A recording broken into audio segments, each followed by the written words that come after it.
स्वागत है आपका नेक्स्ट आईएएस की इस खास पेशकश न्यूज़ एंड व्यूज़ में। 5 अगस्त 2019 को भारत की संसद ने जम्मू कश्मीर को विशेष दर्जा देने वाले संविधान के आर्टिकल 370 को निष्प्रभावी करते हुए जम्मू कश्मीर को 2 केंद्र शासित प्रदेशों में बांट दिया था। संसद के इस फैसले को सुप्रीम कोर्ट में चुनौती दी गई थी, लेकिन अब सुप्रीम कोर्ट ने भी इसे सही ठहराया है। सुप्रीम कोर्ट में 5 जजों वाली बेंच ने एक मत से अपना फैसला सुनाते हुए कहा कि आर्टिकल 370 एक अस्थायी यानी टेम्परेरी प्रावधान था और राष्ट्रपति के पास इसे हटाने की पावर थी। अदालत ने कहा कि जम्मू कश्मीर के पास बाकी राज्यों से अलग कोई संप्रभुता नहीं है। न्यूज़ एंड व्यूज़ में आज इस फैसले से जुड़े विभिन्न पहलुओं पर चर्चा होगी। सुप्रीम कोर्ट ने आर्टिकल 370 को एक अस्थायी प्रावधान माना जो तत्कालीन प्रिंसली स्टेट के ऊपर किसी आक्रमण की स्थिति में केंद्र के हस्तक्षेप को आसान बनाता था।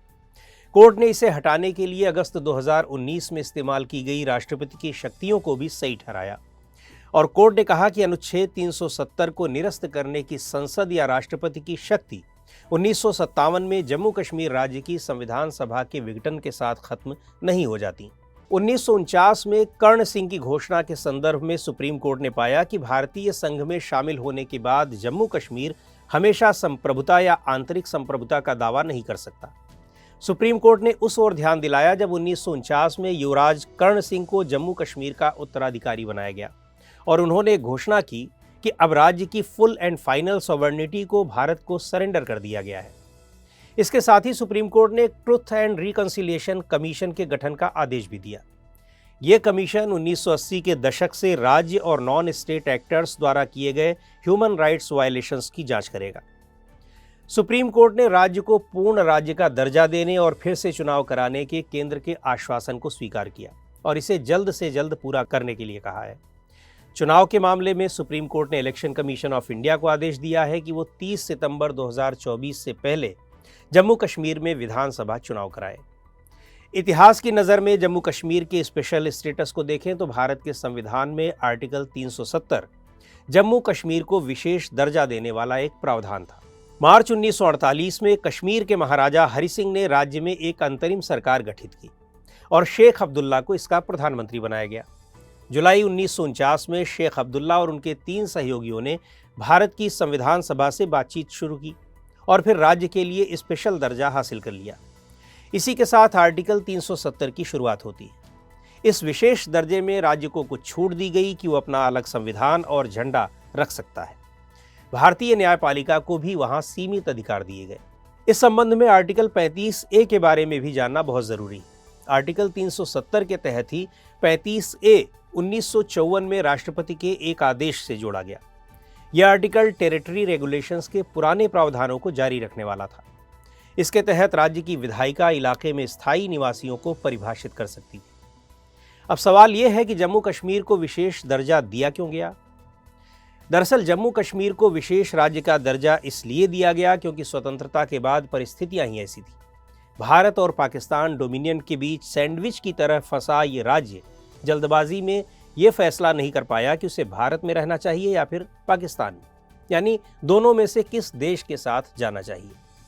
जम्मू कश्मीर के तत्कालीन महाराजा हरि सिंह ने 1947 में भारत और पाकिस्तान दोनों के साथ वर्तमान स्थिति को जारी रखने के लिए स्टैंड स्टिल एग्रीमेंट का ऑफर दिया, लेकिन उसी साल अक्टूबर तक आते आते पाकिस्तान की ओर से जम्मू कश्मीर में हमले शुरू हो गए।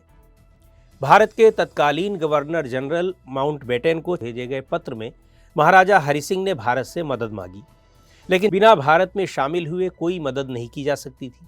इसलिए उन्होंने भारत में विलय वाले पत्र को इसके साथ भेजा।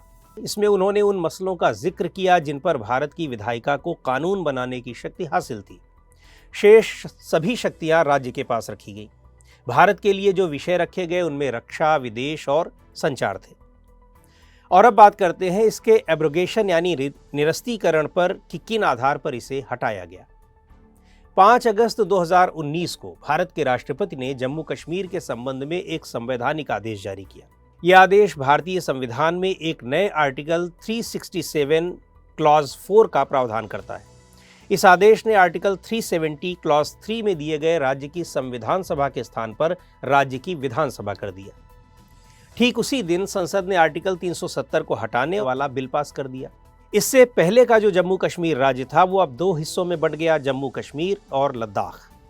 इस मामले में भारत सरकार का कहना था कि आर्टिकल 370 को हटाने का फैसला सरकार के इस मत पर आधारित है कि इसका विशेष दर्जा राज्य में विकास के कार्यों को बाधित करने वाला था। सरकार तर्क देती है कि सोशियो इकोनॉमिक डेवलपमेंट, समान अधिकारों और अवसरों के प्रोत्साहन और इलाके में बेटर गवर्नेंस के लिए इसका हटना जरूरी था। इसके साथ ही राष्ट्रीय कानून और योजनाएं यहां पर सीधे लागू होने लगेंगी, जो पहले लागू नहीं हो पाती थी। लेकिन इसे हटाने का विरोध करने वालों का तर्क है कि इससे राज्य की विशेष पहचान प्रभावित होगी, इलाके की स्वायत्तता खत्म हो जाएगी और डेमोग्राफी में बदलाव हो सकता है। इसके साथ ही निर्णय की संवैधानिक वैधता को लेकर भी चिंताएं थी। वास्तव में आर्टिकल 370 को निरस्त करना कोई एकाएक होने वाली प्रक्रिया तक सीमित नहीं है, बल्कि जम्मू कश्मीर को भारतीय संघ के साथ इंटीग्रेट करने की एक क्रमिक और कोलैबोरेटिव एक्सरसाइज है, जो पिछले 70 सालों से धीरे धीरे चल रही थी। इसका मकसद था कि भारतीय संविधान के सभी प्रावधानों का लाभ वहां के निवासियों को भी मिले। इस बदलाव के बाद से राज्य ने गवर्नेंस, एडमिनिस्ट्रेशन और सोशियो पॉलिटिकल डायनेमिक्स में अहम बदलाव भी देखे हैं। हालांकि इसके सभी परिणाम आने अभी शेष हैं, जो समय के साथ दिखेंगे। तो आज के इस अंक में इतना ही। अगले अंक में फिर मिलेंगे एक नए विषय के साथ। आपको ये कार्यक्रम कैसा लगा, कमेंट करके हमें ज़रूर बताएं। आप अपने सुझाव भी हमें भेज सकते हैं।